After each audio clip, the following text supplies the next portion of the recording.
यांचा next topic आहे dot notation and dot convention. He method ट्रान्सफॉर्मरमध्ये दोन वाइंडिंगमधलं करंट डायरेक्शन डिसाईड करण्यासाठी या मेथडचा वापर केला जातो. या मेथडमध्ये डॉट नोटेशन म्हणजे काय, डॉट नोटिफाय म्हणजे काय, डॉटचा वापर करून करंट डायरेक्शन डिसाईड केले जाते दोन वाइंडिंगमध्ये. एखादा ट्रान्सफॉर्मर असतो, समजा एखादा ट्रान्सफॉर्मर आहे, त्याला दोन वाइंडिंग आहे, प्रायमरी आणि सेकंडरी. त्या प्रायमरी आणि सेकंडरी वाइंडिंग एकसारख्या प्लेस केल्या असतील तर त्याची डायरेक्शन सेम असते. जर डिफरंट प्रकारे प्लेस केले गेले असतील, वाउंड केले गेले असतील किंवा रॅप केले गेले असतील तर त्याची डायरेक्शन डिफरंट असते. आता फिगर फर्स्टमध्ये बघूया. प्रायमरी आणि सेकंडरी वाइंडिंग या एक प्रकारे वाउंड केले गेले आहेत, रॅप केले गेले आहेत. याचा अर्थ असा की दोघांची डायरेक्शन सेम आहे. तर दोघांचे पॅरामीटरसुद्धा सेम असतील. पॅरामीटर कोणते? Voltage, current, inductance, self inductance आणि इंडक्शन. जेवढे प्रायमरीचे असतील तेवढेच सेकंडरीचे असतील, कारण की दोघांची डायरेक्शन सेम आहे. दोघं एक प्रकारे प्लेस केले गेलेत, रॅप केले गेलेत. दोघांचे पॅरामीटर सेम आहे म्हणजे input is equal to output असेल.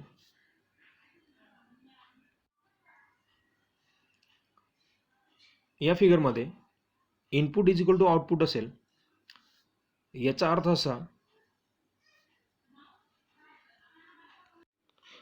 असा दोघं वाइंडिंग एकसारख्या डायरेक्शनमध्ये सारखे प्लेस केले गेलेत, सारखे वाउंड केले गेलेत, रॅप केले गेलेत.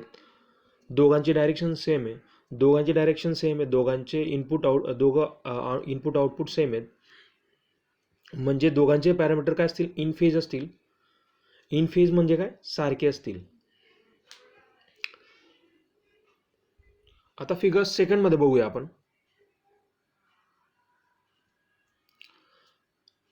प्रायमरी आणि सेकंडरी वाइंडिंग डिफरंट प्रकारे आपण रॅप केलेले, वाउंड केलेले बघतोय.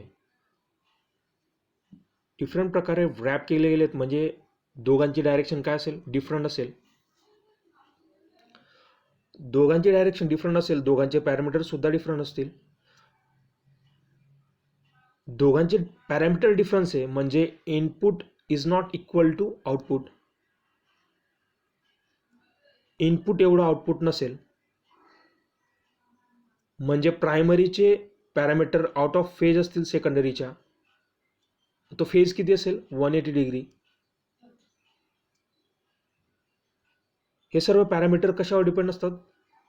प्रायमरी आणि सेकंडरी वाइंडिंग कशा प्रकारे प्लेस केले गेलेत. जर डिफरंट प्रकारे प्लेस केले गेले असतील तर दोघांचे पॅरामीटर डिफरन्स असतील तर input is not equal to output. Means parameters of primary winding is out of phase with the secondary winding and the phase is 180 degree.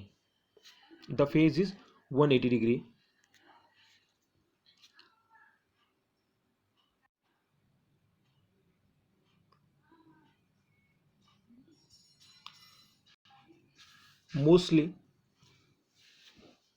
ट्रान्सफॉर्मरच्या वाइंडिंग बघितल्यानंतर आपण डिसाईड करू शकत नाही की त्यांची डायरेक्शन काय असेल किंवा ते कशा प्रकारे रॅप केले गेले असतात किंवा त्यांची करंट डायरेक्शन काय असेल हे आपण डिसाईड करू शकत नाही. हे कन्फ्युजन किंवा हा एरर दूर करण्यासाठी डॉट कन्व्हेन्शन और डॉट नोटेशन नावाची टेक्निक और मेथड यूज करतात. ही मेथड ट्रान्सफॉर्मरमध्ये करंट डायरेक्शन डिसाईड करण्यासाठी होतो. ही मेथड यूज करताना डॉट नोटिफाय केला जातं. डॉट नोटिफाय म्हणजे काय? डॉट इंडिकेट्स केले जातात. जसं की फिगर थर्डमध्ये बघूया आपण. दोन डॉट्स लिनियरली इंडिकेट केले गेलेत, नोटिफाय केले गेलेत, कॉन्व्हेन्शन केले गेलेत. ते दोघं डॉट्स एका लिनियर फॉर्ममध्ये आहेत.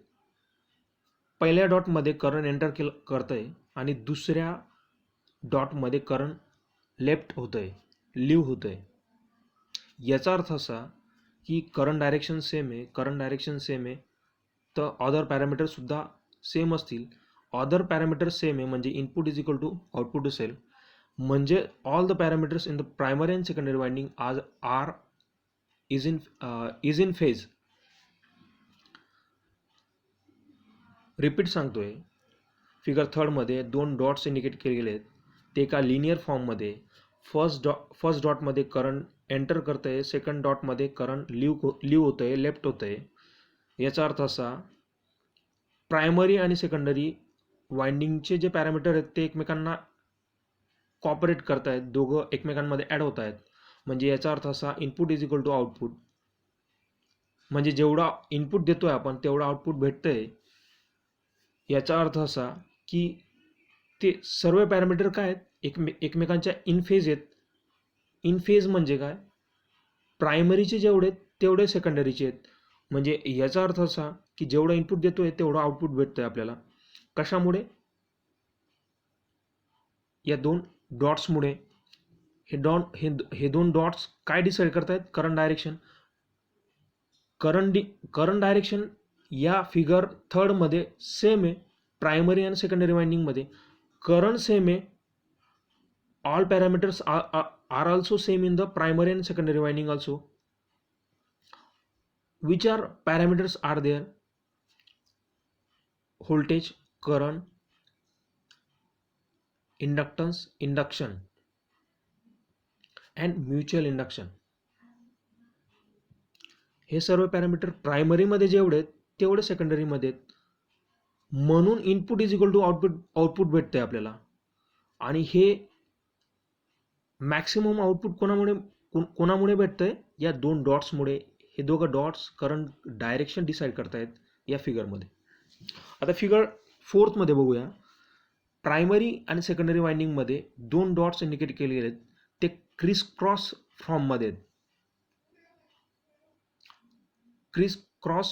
आहेत. पहिल्या डॉटमध्ये करंट एंटर करत आहे, दुसऱ्या डॉटमध्ये सुद्धा करंट एंटर करत आहे. म्हणजे करंटची डायरेक्शन काय आहे, डिफरंट आहे.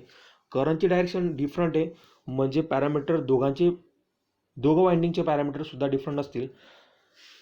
दोघं वाइंडिंगचे पॅरामीटर डिफरंट आहे म्हणजे input voltage is not equal to the output voltage. याच्यावरनं आपण असं डिसाईड करू शकतो की दोघं वाइंडिंगचे पॅरामीटर आउट ऑफ फेज आहेत. तो फेज किती असेल, 180 degree. Out of phase indicate करतो की इनपुट दिल्यानंतर आउटपुट तुम्हाला लेस फॉर्ममध्ये मिळेल. म्हणजे तिथे काही लॉसेस होतील, ईडी करंट लॉस होतील, कॉपर लॉसेस होतील, फ्लक्स तिथे लॉस होईल. हे सर्व लॉसेस कोण डिसाईड करतं, डॉट्स. आणि फिगर 3 मध्ये आपल्याला बघू शकतो आपण की डॉट्स हे क्रिस क्रॉस फॉर्ममध्ये आहेत. क्रिस क्रॉस फॉर्ममध्ये असले तर डायरेक्शन डिफरंट असते, आणि लिनियर फॉर्ममध्ये डॉट्स असले तर डायरेक्शन सेम असते. लिनियर फॉर्म हा इंडिकेट करतो की आउटपुट व्होल्टेज मिळेल तुम्हाला, आणि क्रिस क्रॉस फॉर्म हा इंडिकेट करतो की लेस आउटपुट मिळेल. ओके.